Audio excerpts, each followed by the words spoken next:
Are your automated tests failing all the time?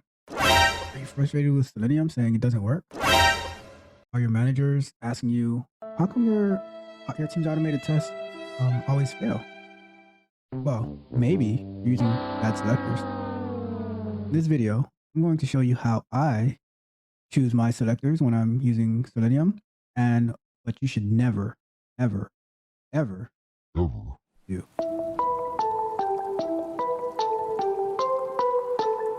In this short video, I just want to show you how I go about using selectors when I'm doing automation through Selenium.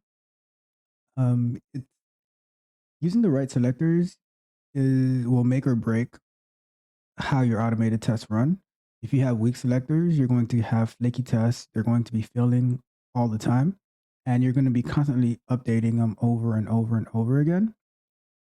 If you have strong selectors and using the right type of selectors, then you should see that your tests they they will fail usually like when there's an actual problem on the site, and they're not going to have failures where it's it's because like something in the test, the way that you coded it was the problem, right?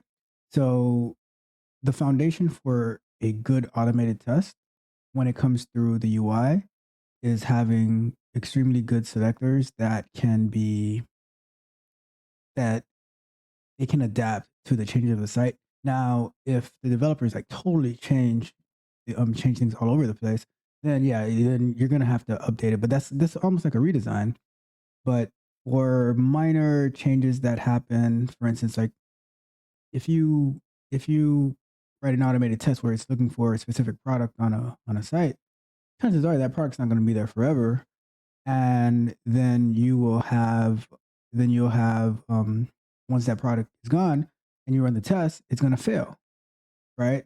So we want to avoid those type of tests or those type of selectors. We want to have dynamic selectors, but specific enough that it'll continue to run regardless of most changes that are made on the site. Like changes that are not necessarily made by developers, but let's say you have let's say you do have an e-commerce site that you're testing and a new product is added, then you want it to be able to handle any product that's added to the site, not only looking for a particular product. I remember when I first started automating, just to understand what was going on, I would use this very specific product, and then like once I saw that failed, I'm like, okay, I need to adapt. I need to figure out. I have to figure out like how to use the right selector. I use the right selector so the test don't continue to fail. Luckily for me, I had a strong background in HTML and CSS because that was what I was previously doing. I'm also a web designer or web developer, so I had a very strong understanding of HTML, CSS, and used that knowledge to be able to write strong selectors, whether that was through XPath, or CSS selectors. So keep that in mind, and we're gonna dive into this, looking and exploring about how to write good selectors and what type of selectors you should never ever use when you are writing automated tests. Right. So the first thing we're going to go through, we're going to talk about the different type of selectors that you can use on with Selenium WebDriver, and I'll tell you the ones that I use the most and the ones that I barely ever use. All right. So let's transition to the shared screen, and we can go through that real quick. This shouldn't be too long of a video. And if at the end of the video you find this information useful, please subscribe to the channel. Please like the video and help us get this content out to everybody else who find it useful as well. All right, so let's do this. So first thing we're going to start off, we're going to start looking at what are Selenium locators. I'm calling them selectors, but they're actually locators, right? So let's do that. All right, here we are. So what are Selenium locators? So there's 8 different types of locators that are used in Selenium, and they are ID, name, class name, tag name, link text, partial link text, CSS selector, and XPath. I'll tell you the before we go on, let's read this. Like using the ID is one of the most reliable and fast methods of element recognition. Usually, the the ID is always unique on a given web page. So that's a rule for HTML that there should only be one ID on a page. And by one ID, I mean the ID tag, the element that has an ID that should be unique to that page. So you shouldn't have two IDs that are called main content on a page, right? So if you have HTML and you have a div for where your main content is going to go, you shouldn't have another div after that that also has main content, or a div within it that's its main content. You should have, let's say you have main content. So let's say this div right here, right, is main content. Then this little one right here shouldn't be main content as well. It could be a different div. It could be, I don't know, name it something like takeaways div, if that's the structure of the HTML. But the point is that you should not have more than one ID on a page. More than one unique ID. That's why it's called unique. You should have only one. And if there is a web developer who's putting more than one ID of the same ID on a page, then I'd consider that a bug. I'm not even sure how the page would render, but even let's say it does render fine, that is bad practice, and we as QA engineers should take that into consideration and report that, saying no, we're not supposed to have more than one unique ID on a page. All right. So then it goes down. CSS selectors and XPath can identify dynamic elements on a web page. A combination of different attributes and tag names can be used with CSS and XPath to identify any given element. And this is the part where everything that's said here, and this website is toolsqa.com, a very good resource for QA. I'll link this page into the description of the video in case you want to reference it. But everything said here is very true. Yes, there's 8 selectors. That's a fact. And I agree that the ID is the most reliable and the fastest method of element recognition. The problem with the ID is not every element on a page that we're trying to target necessarily has an ID, right? So in that case, then you need to find other ways of selecting a particular element. And that's normally when the CSS selector and the XPath come into play. And with the CSS selectors and the XPath, you can, as it says, dynamically target elements, and you can specify, okay, this is the element that I want. Or you can also say, like, let's say you have a list of products on a page, then you can say, this is how, through CSS selector or through XPath, this is how I want to identify this group of elements. And then you can specify, like, how do you want it to click, if you want it to loop through it. That's where, like, the coding part comes in. But we're focusing more on the actual selectors in this case, right? And I'll show some examples of those selectors, and like targeting one particular selector, maybe through an ID, or how we would do it through getting a full range of selectors of elements, let's say on a product page. So we'll take a look at that in a few. So with that being said, I want to share with you, like, out of these locators, the ones that I barely ever use, if ever. So ID, I use that. That's my first option, right? So I'll always use ID if it's available. Name. So name, it is normally used on form elements. So for instance, you have an input text box. So the name would be, let's say, the input text box is full name, right? So the name could be like full name, and that is fairly unique as well for the most cases. Sometimes, like, when you get to like radio buttons or checkboxes, that might not necessarily be unique. But there's ways around that, even through CSS, which you can still end up using the name, although that's not the exact locator type that you're using. And we'll get into that. Class name, I never use class name. I remember when I first started, I tried using it, But the thing is with class name is that there can be a thousand elements on the page that use the same class name because a class name can be red, right? And that class, what it does is it changes a color of a text to red, all right? And let's say you're using that red class name to highlight an important point on the page, but there's like 10 different important points on the page, or you're just highlighting a particular word, then that class name would be applied all over the place, and that's not going to be a good selector for you. Now there's tag name as well. I don't think I've ever used tag name. Maybe once when I was getting started to try it out. 'Cause, you know, when you're learning it, you always want to like try out these locators to make sure that they work like as intended. You know, that's part of testing it.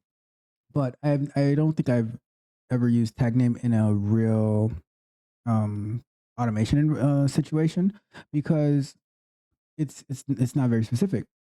A tag name would be the IMG tag, right? And on a page that has a bunch of images, like for instance, if I did the IMG tag, this would be selected. This would be selected. I can't scroll on this one, but this one would be selected. Something in here would be selected. Probably this whole thing, right, is an image. You know, this logo would be selected, and that's not going to be a very accurate representation of the test that we're trying to accomplish. Link text, I have used link text. When I first got started in automation, I didn't like using link text because in the field that I was working in the industry, it was about website translation. So it was mostly going from English to a Spanish or French translation. So using link text was not very beneficial to us. And and that's because like we would write the test on the English side, and now when we run it on the translated side, we would want the same test to work, right? And by using the link text, that just wouldn't happen because it was translated. But link text does work in certain situations. I use link text now that I mostly automate in English, but it's not my first go to. It's probably one of my last. And one of the reasons that it's my last is because on websites, they aren't static. They change, right? So you can't expect a link text to always be the same. So I'll give you an example. Let's say on let's say the marketing department on the homepage says they want this link text to say "Welcome to our website," and then as time goes by, they're researching it, and most of the time it's not like a web developer who's making these content changes. They're is going through a CMS. So the the marketing department, they'll go and they'll update it to saying thanks for visiting our website or something like that, or just in time for spring, whatever marketing promo they put. But now the link text is going to be changed, and when you try to run your test, it's going to fail. And now you have to go back in and update the change. Now you're worried about, oh, is this an actual failure? Because let's say they're starting a promotion on Saturday, and you know it's not always that that the left hand of the company knows what the right hand is doing. So you have your automated test, and they're scheduled to run every day, and this is checking the homepage. And now the marketing teams, they schedule a content change for Friday at midnight, and your test run at 2 o'clock in the morning, right? So now you get a notification that your test failed, and now you're like, oh my goodness, the homepage is failing. What's going on? And now you go and you check, and you're like, okay, like, do you need to wake somebody up? Do you need to create is it a critical issue? This is the homepage after all. That's has a failing test. What do you do? So when you check it, you're like, oh god, it's because of the link text change. It's because the text on the homepage changed or a link changed, and now it caused it to break. So thankfully, there's no need to panic, but you got yourself in a frenzy for no good reason, right? So that's why I avoid using link text. Partial link text is similar to link text. I don't like using partial link text. Um, it's kind of flaky to me. And it's very similar to link text because the link can change, and so you're trying to identify part of a link, and to me, it's just not it's not very wise to use. It causes problems. And then we have the CSS selector, and we have the XPath. I primarily use a lot of CSS selector.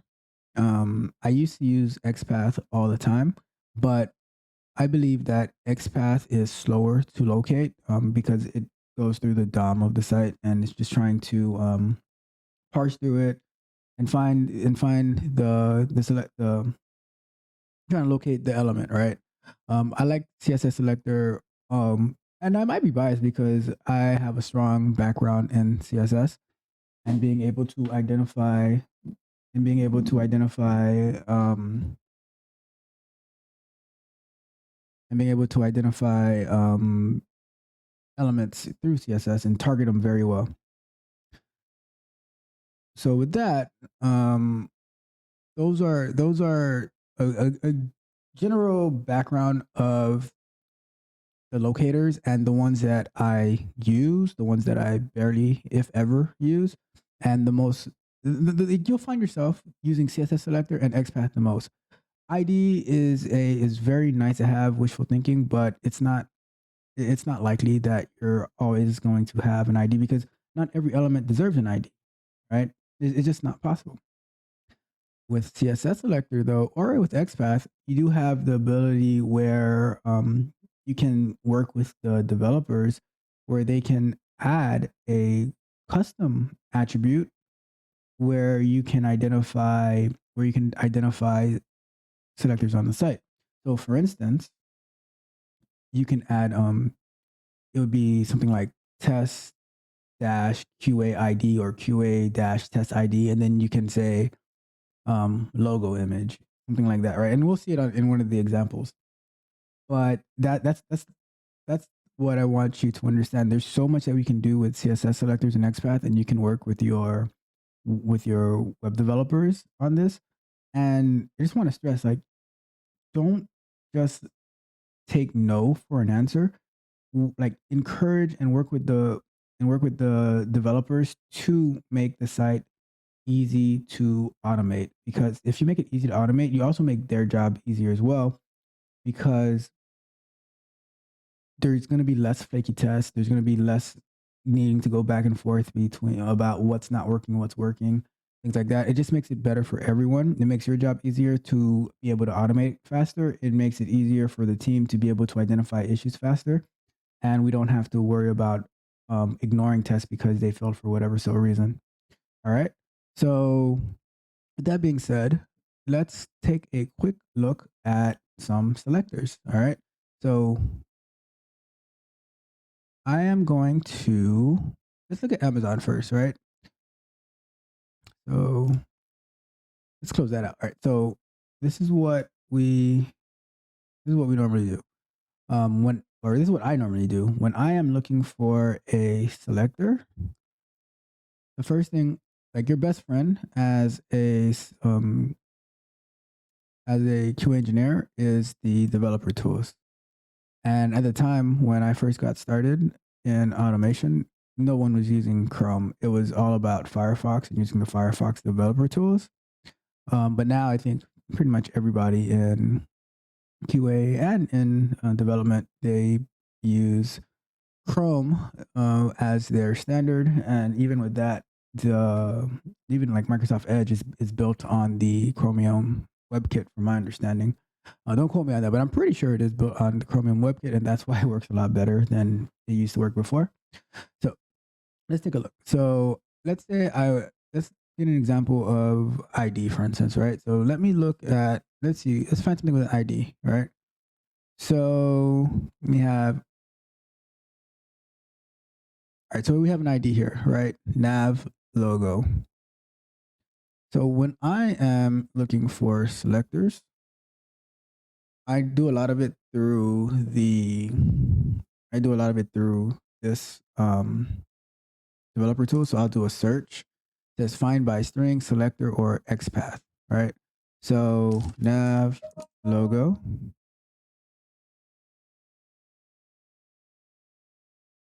And here we go. So I don't even have to put the full I don't have to put the full I'm not using the XPath. I'm just putting in the ID right here, and this is one of six, right? So when I see one of six, I always like to press enter to see where they're coming from. So in this case, you see how this right here also has an ID of nav logo, but it's also like dot dash sprites, right? So this is not, so it's still unique, right? It's not the same, it's still unique. So let's see what else they have. And all of this is the, so this is the class, it's a class, it's a class, and we're on 6 of 6, right?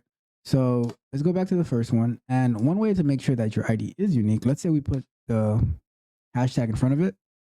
And now, I wish I could make this bigger. I don't think I can make this bigger for you guys to see it, but hopefully you can see it. But here, I need to find a way to annotate my screen too, so you can actually see where I'm pointing at and be able to circle and things like that. But hopefully that'll be coming in future videos. But you see one of one. So by putting, and this right here is the, is what you use for IDs, right?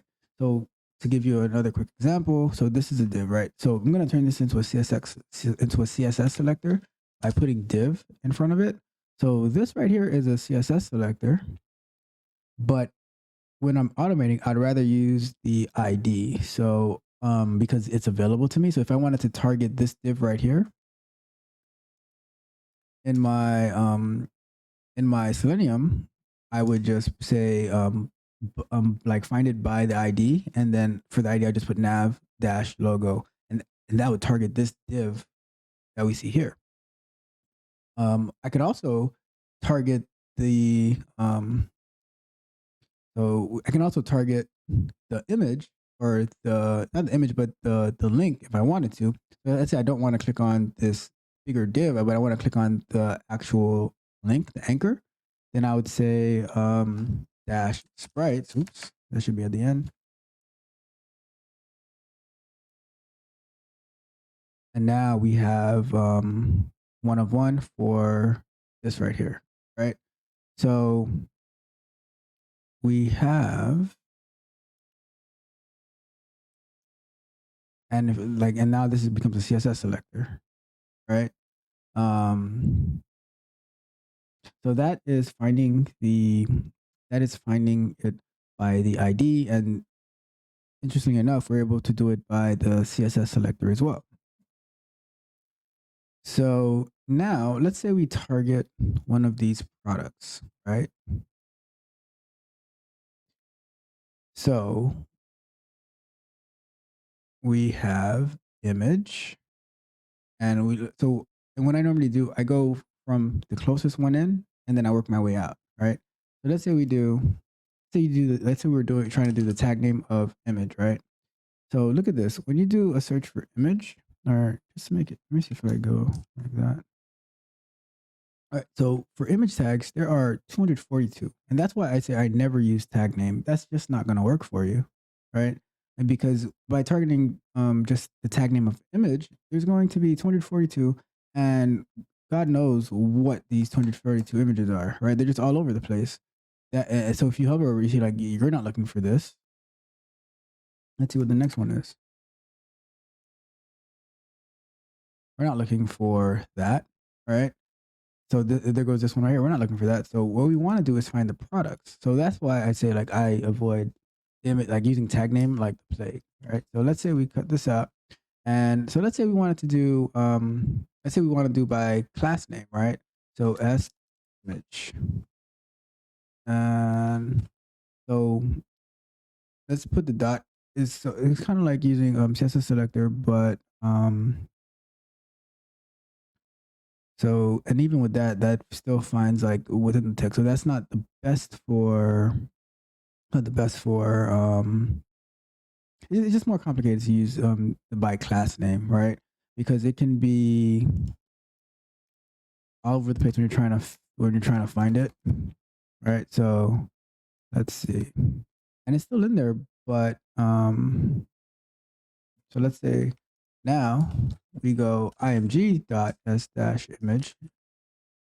And now we're moving into the realm of CSS selector already, and they're saying that there's 122 elements of that. So I'm guessing that on this page that Amazon loaded, there's 122 images or products that meet our criteria, but I'm not even 100% sure about that. So I like to be a little bit more specific.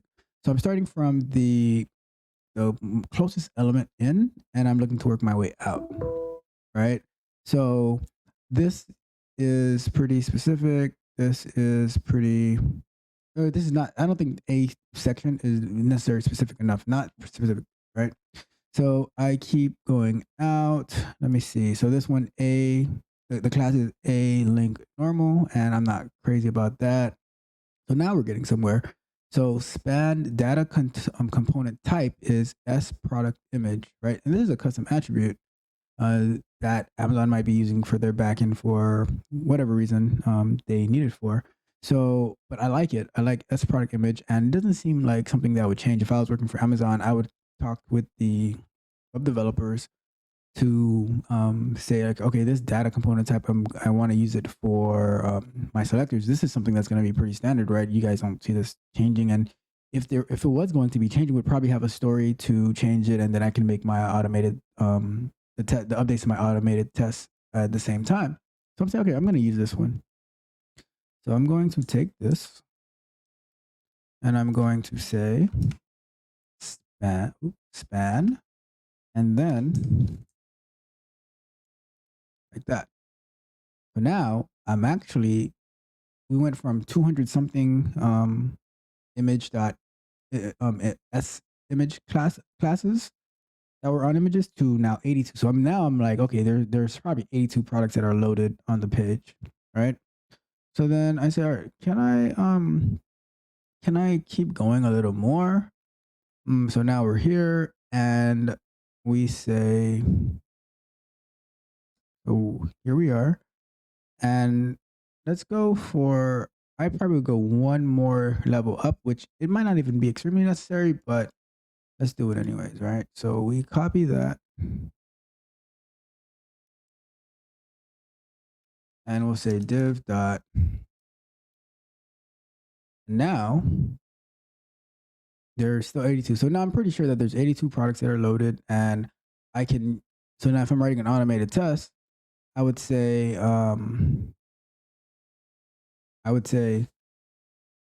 once you get to, like, you search for a product and you get to the page, and I just want you to click on the first product, or click on the second product, or click on the third product, whatever, right? And we can do that where, like, how you would choose like which position of the product that you want to click on. But the most important part is we have a good clean CSS selector to be able to find this product on the page, and this is not going to cause a flaky test. If, let's say, we're working for Amazon, and like I said, we load up, we search for we search for a product, and we get a product list, and we want to click it to go through like the checkout flow. We have a good selector here, nice clean selector that's not going to be broken by any necessarily dynamic changes that are happening that is outside of the control of the development team and our testing. So like, we don't need to be aware of new products being added, because I'm sure that there's tons and tons of products that are added to Amazon every day. So this is how we would use the CSS selector to do this. So now let's take a look at if we were to do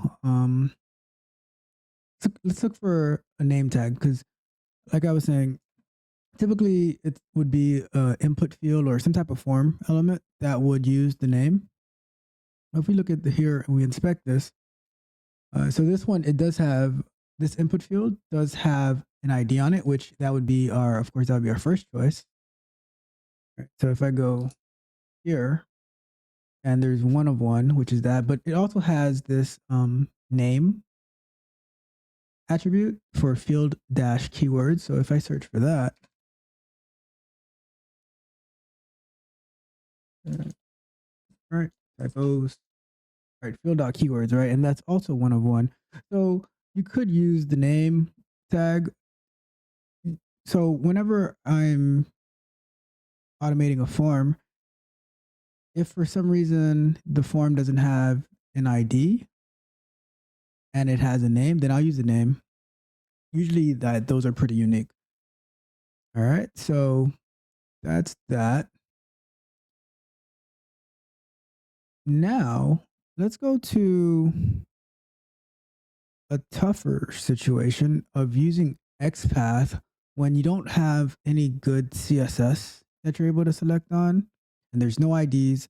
And if you've been following along in our Python versus Java series, you would know that we're trying to automate the Uber Eats flow.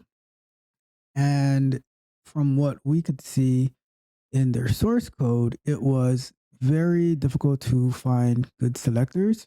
So I think that's a perfect candidate for us to use for our XPath. So let's pull up the Uber Eats and the yellow site. And here we go. So when we were doing the automation, what were we looking for? So let's take a look at this button right here for find food. We bring up our trusty developer tools and look at this, right? The class. What kind of class is this? This class is EI, DV, VE, VG, CL, right? Like, what are you supposed to do with that? So, and let's look a little bit more on this page, right? So, the input field. So this one has an ID, which is good. It doesn't have. Oh, it does have a name for search term, which is good. Let's see what else we have. Let's look at here. This is deliver now. Look at this class. Look at the one on top of it. Right? It's you can't really do anything with this. So this one has a role of button, but look at these classes: ED, D6, DY, CL. I have absolutely no idea what that means. I don't know if it's within like the CMS or framework that they're using, but it's crazy.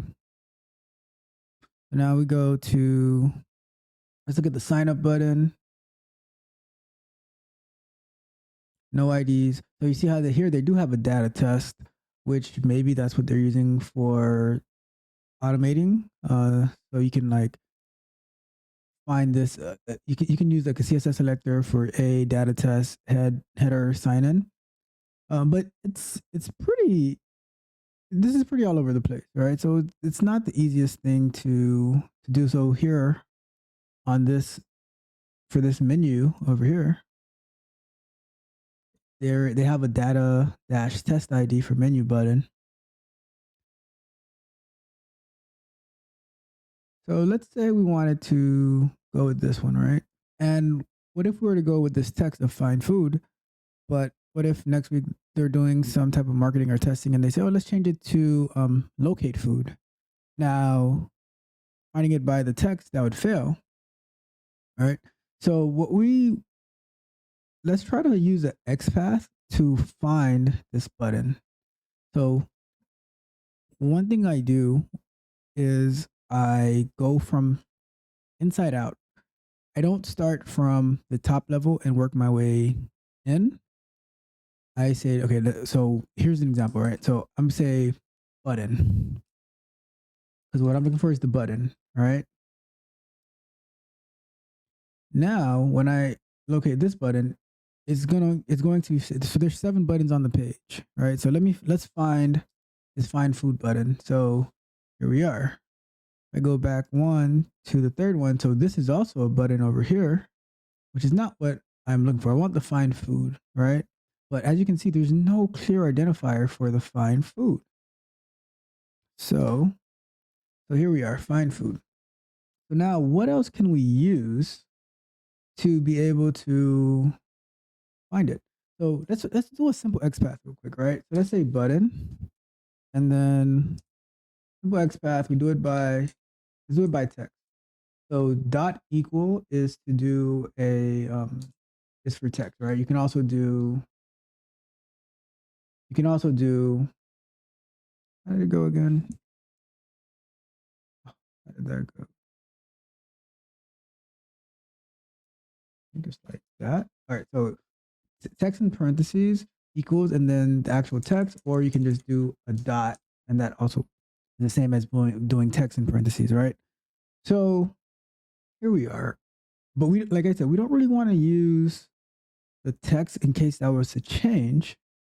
So how can we write an XPath without the text that would find the button, right? So let's remove that. And now let's go to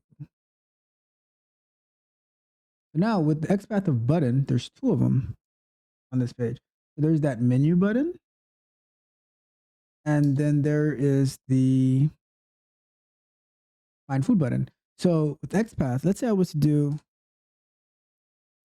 1, right? So now that finds this one. So if I do 2, oh wait, nope, 1.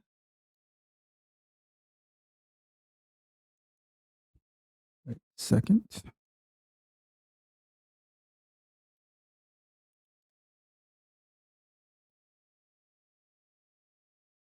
What is that again?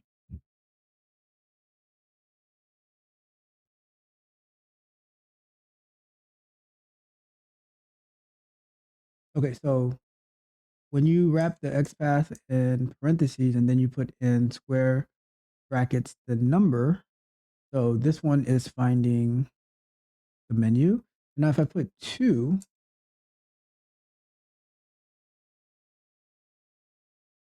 here, so how can we find this button on the page? So let's look through our code.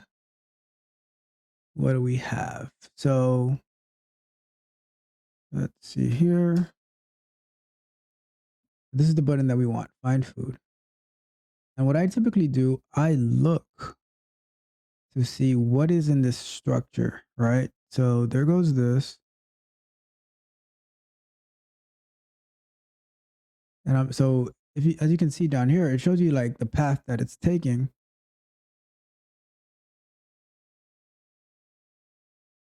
And so inside of, let's see what's inside of main, right? What I would do is go here, not say main. And now it finds 1 of 1.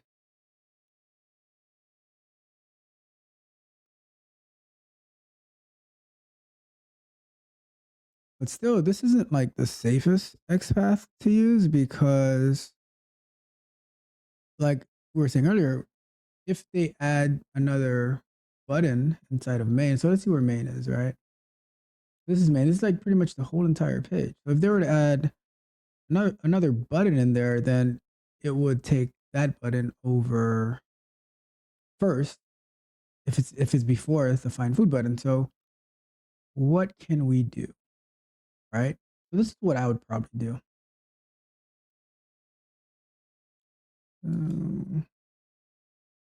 So this is here. This is here. This is here. So this whole row right here, right? This div right here, it holds the input field for delivery address, it holds the deliver now drop down, and it holds the find food.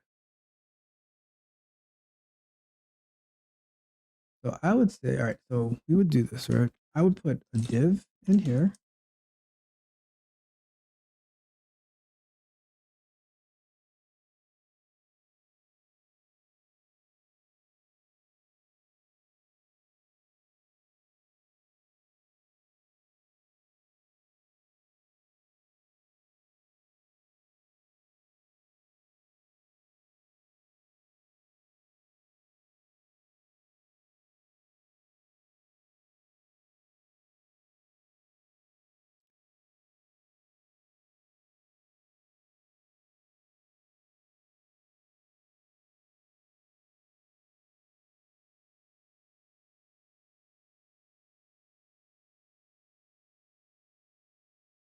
So we have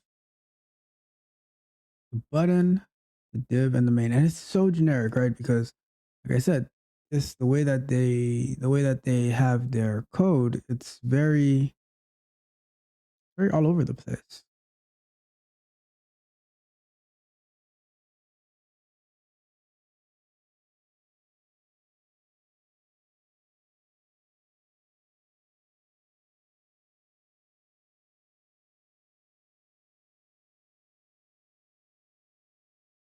And I would say make sure that the button has a class in it.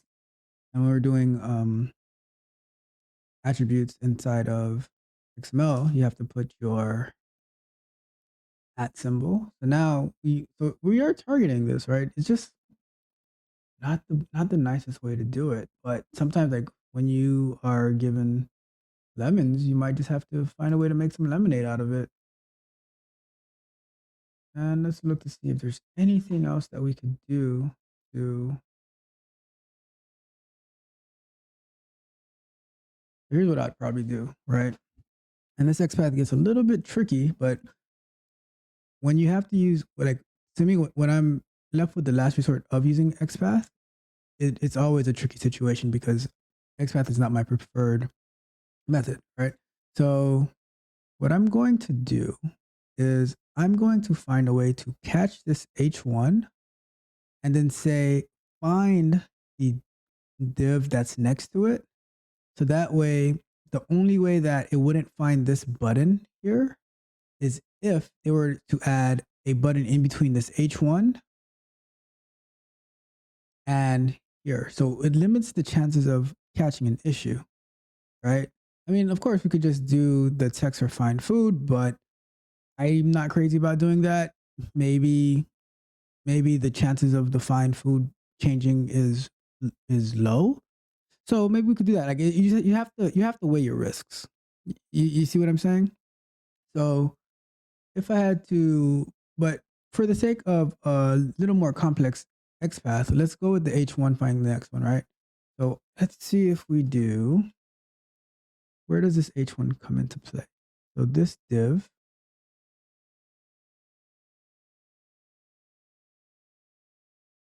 that H1 is right before this div, right? So what I would say is H1 right here, and that's going to fail, right? But what I want to do, let's say we do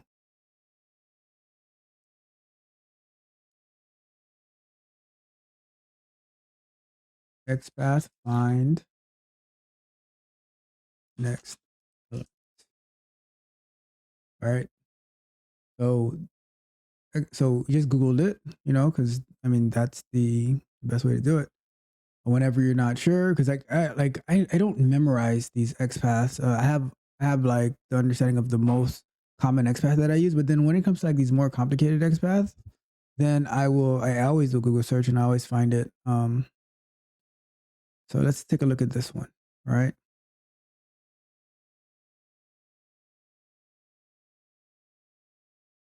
What does this one say? So following, I think that's it right there. So slash following.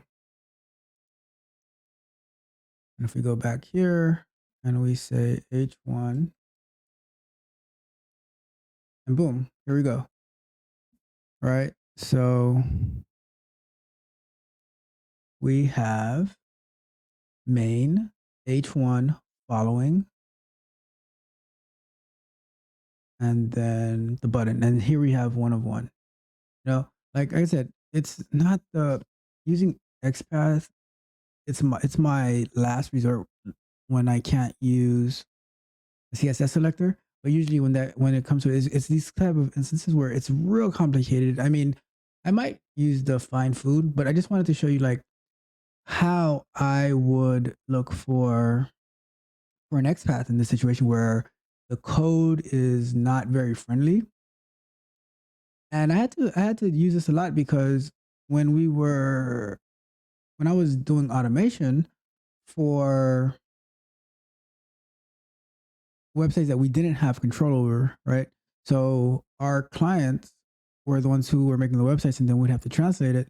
I couldn't ask their developers to add in some IDs or some custom attributes for testing. So we had to like be creative with our selectors and also for them to continue to not have a lot of failures because of the changes that the clients were making because we didn't have any control over the website. We were just the proxy. Yeah, so that is how I would approach XPath, right? And in general, for any selector, like I said, I always start from the inside and I work my way outside. I don't start from the outside at the top level and then work my way inside because then I'll end up having a selector that's way too long and way too complex. I start from the inside. If there's an ID, boom, go with that. If there's not an ID, but I can target it through CSS from like the first or second one, then I'll do that. But as you saw with the Amazon one, if it's still in there, go back a little bit. We went one, two, about 3 levels, but we were able to target the products, which is what we wanted, right? So keep that in mind. Now, I did promise you I would show you a selector or a locator that you should a way that you never ever use selectors, especially for XPath, right? So here's what you should never ever do. Let's get rid of this, right? Let's say you want to target this right here, and you with me here? You right click on this and you say copy for XPath. How does that look? I'm not sure I even want to paste this in here. Let's do it. Whoa. What is that? Look at this. It starts off with the HTML to the body to the first div to the second div inside the first div, and then the first div inside the second div that's inside the first div, then a div span. All the this is look at this. This is crazy. And I've seen a lot of people find their selectors that way, and it would drive me crazy. Like I have a headache just looking at this. Let's see how the other one looks. Just let's say copy XPath. Let me see how if this is any better. This is just as bad. Like this is terrible. Like so, doing the copy XPath, copy full XPath, copy XPath. That's terrible. Let me see what copy selector does.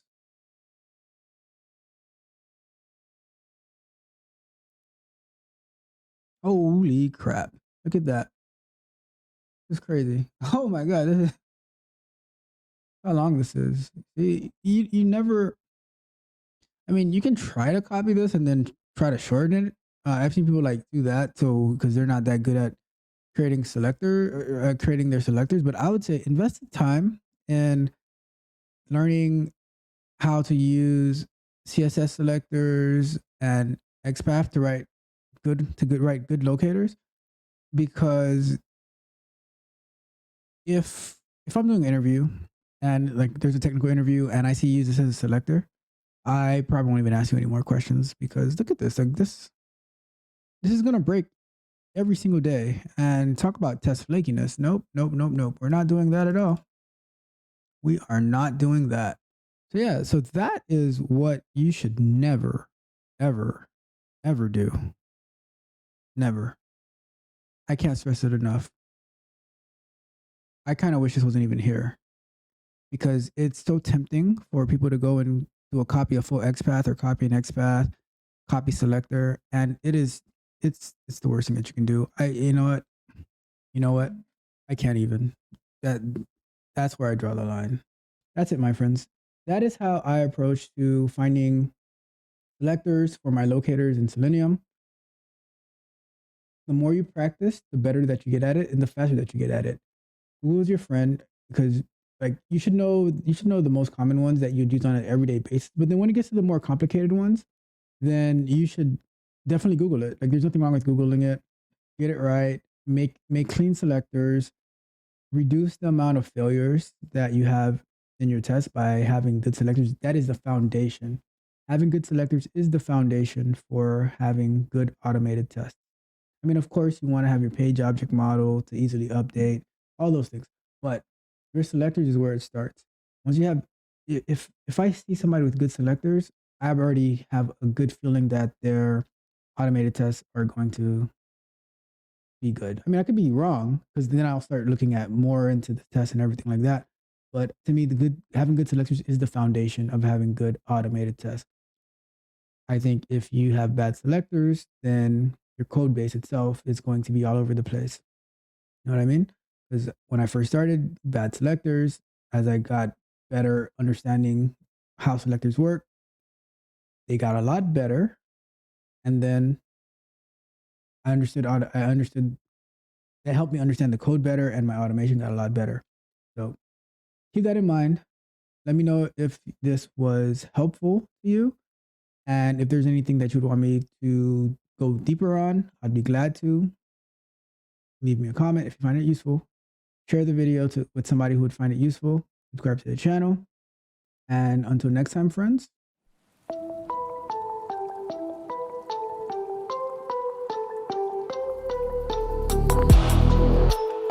If you enjoyed the fascinating information shared in this video and you want more, be sure to hit the subscribe button to Tech Coach Ralph to be notified for new videos.